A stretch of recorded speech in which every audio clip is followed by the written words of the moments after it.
पहले भी मंत्री बनते रहे हरियाणा से, मगर उनकी परफॉर्मेंस अच्छी नहीं रही। ये 10 साल की जो सरकार थी डबल इंजन, आपने देखा ये नॉन परफॉर्मिंग सरकार साबित हुई। 10 साल पूरे होते होते हरियाणा में इनके इंजन दिखाई दिए, डब्बे कुछ दिखाई नहीं दिए। 42 विधायकों की सरकार पे हरियाणा चला रहे। देश के सामने ये प्रश्न उठता है कि नैतिकता का क्या कोई सर आपके पास तो रन आउट ऑफ ऑप्शंस हैं क्योंकि नो कॉन्फिडेंस। उन्होंने जिस रूप से जो किसान आंदोलन में हमारी माताएं बहनें बैठी थी, उनका इतना अपमानित शब्दों का प्रयोग किया था कंगना रनावत। हरियाणा में कांग्रेस ने जीत का परचम लहराया है, लेकिन क्या असली जीत है? क्योंकि 50-50 की बात करें, बीजेपी 50 और कांग्रेस 50। हमारे साथ इस वक्त बात करने के लिए दीपेंद्र हुड्डा, सीधा उन्हीं से बात करते हैं।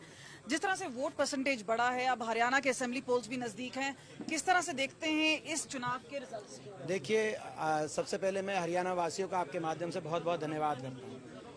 हरियाणा वासियों ने जो इस चुनाव में पूरे प्रदेश के अंदर एक रिकॉर्ड मत प्रतिशत में बढ़ोतरी कांग्रेस पार्टी करने का काम किया है। आज लोकसभा चुनाव में देश में सबसे ज़्यादा विपक्ष की अगर वोट कहीं आई है एक प्रदेश में, 28 प्रदेशों में सबसे ज़्यादा मत प्रतिशत 48% हरियाणा के अंदर कांग्रेस गठबंधन ने हासिल करने का काम किया है। जो तमिलनाडु, महाराष्ट्र, उत्तर प्रदेश, कर्नाटक, तेलंगाना, जिन प्रदेशों में विपक्ष की सरकारें भी हैं, हमारी सरकारें, उन सबसे ज़्यादा 48% वोट यहाँ पे हरियाणा में आया है। और ना सिर्फ वोट परसेंट सबसे ज़्यादा देश में, जो वोट परसेंट में इजाफा हुआ 2019 लोकसभा चुनाव के मुकाबले में हमारा लगभग 20% वोट में अपस्विंग हुआ है, जो कि देश में सर्वाधिक अपस्विंग भी है।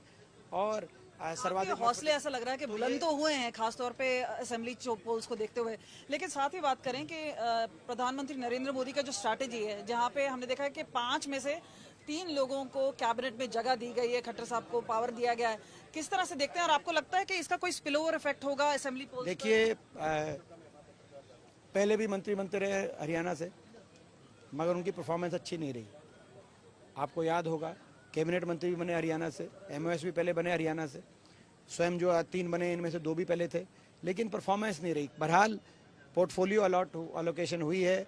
हम तीनों अपने जो मंत्री बने हरियाणा से, हमें खुशी है, हम उनको अपनी शुभकामनाएं देते हैं, वो परफॉर्म करें। असली बात है परफॉर्मेंस की। ये 10 साल की जो सरकार थी डबल इंजन, आपने देखा ये नॉन परफॉर्मिंग सरकार साबित हुई। 10 साल पूरे होते होते हरियाणा में इनके इंजन दिखाई दिए, डब्बे कुछ दिखाई नहीं दिए। और ये भी मैं समझता हूँ अब 3 मंत्री बने हैं, ये परफॉर्म करें, हमें खुशी होगी।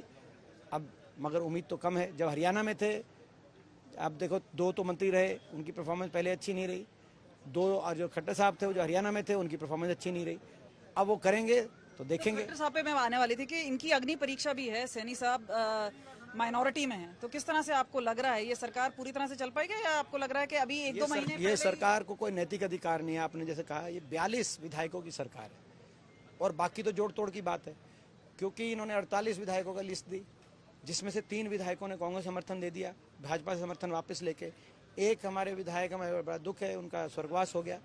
और अपना 2 विधायक जो हैं, उन्होंने अपना इस्तीफा देना पड़ा, क्योंकि रंजीत चौटाला जी को पार्टी बदलनी पड़ी, अपना पार्टी ज्वाइन करनी पड़ी, being independent to contest election. और खट्टर साहब, तो अब ये 42 विधायकों की सरकार पर हरियाणा चला रहे।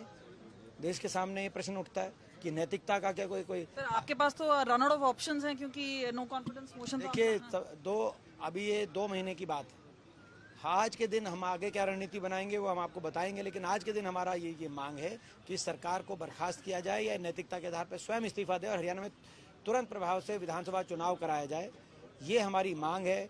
राज्यपाल महोदय हमारी मांग पे विचार करें, ऐसा हमारा आग्रह। आज कल जो CLP की मीटिंग थी हमारी विधायक दल की, जिसमें चारों हमारे सांसद भी शामिल थे, तो हमने यही मांग करी कि भाई ये तुरंत प्रभाव से राज्यपाल महोदय सरकार को बर्खास्त करके हरियाणा में चुनाव हो। आखिरी सवाल आपसे पूछना देखो, ये सरकार ना सिर्फ विधानसभा में अपना विश्वास का मत खो चुकी है, मगर ये सरकार जनता के दरबार में भी विश्वास मत खो चुकी है। कांग्रेस को ज्यादा मत प्रतिशत मिला तो जनता तय करेगी, लेकिन आखिरी सवाल जनता ने तय कर दिया।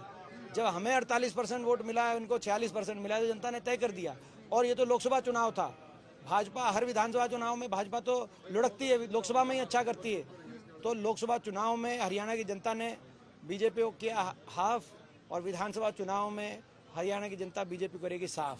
लास्ट सवाल आपसे पूछना चाहेंगे कि कंगना रनावत है, उसमें पूरे जो मामले में कंट्रोवर्सी हुई है, कुलविंदर कौर को काफी सपोर्ट आ रहा है, आप किस तरह से देखते हैं? देखिए, जब भी कोई सार्वजनिक जीवन में कोई व्यक्ति हो और वो इस तरह की भाषा बोले जिससे लोगों की भावनाओं को आहत पहुंचाने का काम हो और झूठ पे आधारित ऐसी बातें कहें।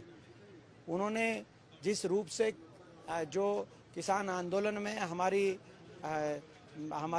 माताएं बहनें बैठी थी, उनका इतना अपमानित शब्दों का प्रयोग किया था कंगना रनौत जी ने।